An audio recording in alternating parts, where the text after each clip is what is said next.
প্রথম ধাপ হচ্ছে না যে কোনো মুসলিম ছাড়া অফ করতে পারবে না। তবে কোন মুসলিম হবে? লাস্ট 5 বছর প্র্যাকটিসিং ইসলাম হতে থাকতে হবে, না হলে পারবে না। এবার আপনারা বলুন যে প্র্যাকটিসিং ইসলামের ডেফিনিশনটা একবারের জন্য বলে দেয়নি, কি সংজ্ঞা হবে, শুধুমাত্র বলেছে প্র্যাকটিসিং ইসলামের বাইরে নয়। এবার বলুন প্র্যাকটিসিং ইসলাম কাকা তো বড় যে জুব্বা পড়বে, সে যার দাড়ি এত বড় হবে, এরকম কিছু বলা নেই। যে 5 ওয়াক্ত নয় 6 ওয়াক্ত তাহাজ্জুদের নামাজ পড়বে সে প্র্যাকটিসিং ইসলামের মধ্যে থাকবে।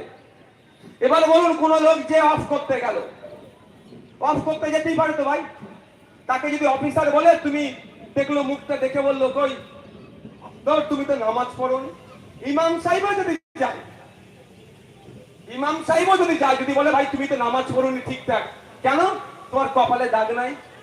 আচ্ছা সব নামাজির ভাই কপালে দাগ আছে, তাহলে কি করে বুঝবে নামাজ পড়েছে কি পড়ে? যা বাড়ি যাও, বাড়ি যাও, আগে ভালো করে নামাজ পড়ে আসো, তারপরে তুমি কি করবে?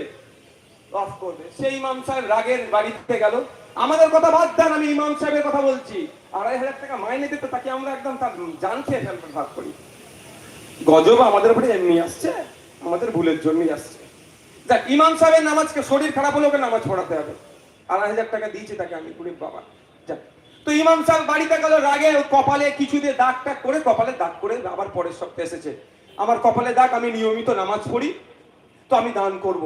যদি অফিসার বলে এবারে 29টা রোজা গেল, আপনি 4টে ছেড়ে দিয়েছেন, 25টা রেখেছেন, ঠিকঠাক মুসলমান আপনি নয়, আবার 5 বছর পরে রোজা রেখে আসবেন, কিছু করতে পারবেন? পৃথিবীতে কোনো মেশিন আছে আমার গায়ে লাগিয়ে বলতে পারবে রোজা রেখেছি কি রাখিনি, কটা রোজা রেখেছিল বলতে পারবে?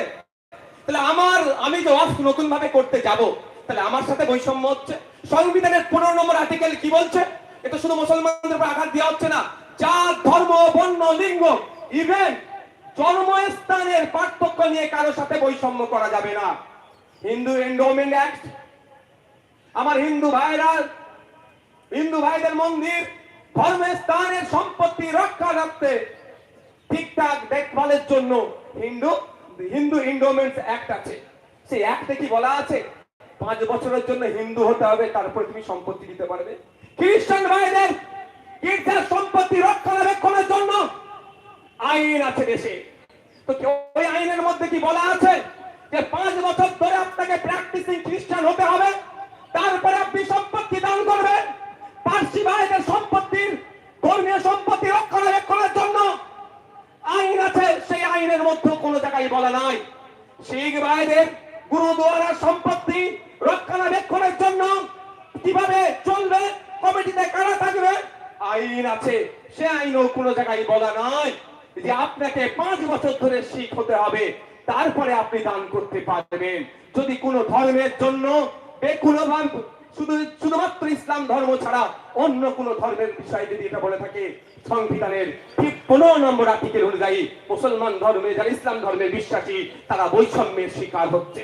তাই আজকে আমরা এই ধর্মমঞ্চ থেকে দাঁড়িয়ে দেশের প্রধানমন্ত্রীকে বলতে চাই, আপনি হয়তো সংখ্যার জোর দেখিয়ে আপনি পার্লামেন্টের উভয় কক্ষ থেকে বিল পাস করিয়ে নিয়ে আইনে পরিণত করতে চাইলেও আমাদের দেশের সর্বোচ্চ বিচার ব্যবস্থা সুপ্রিম কোর্টে আমরা মামলা করেছি, আমরা আইনের মাধ্যমে আপনার ওই সংখ্যার বাড়িকে আমরা পেনের খোঁচাই আমরা দুর্বল করব।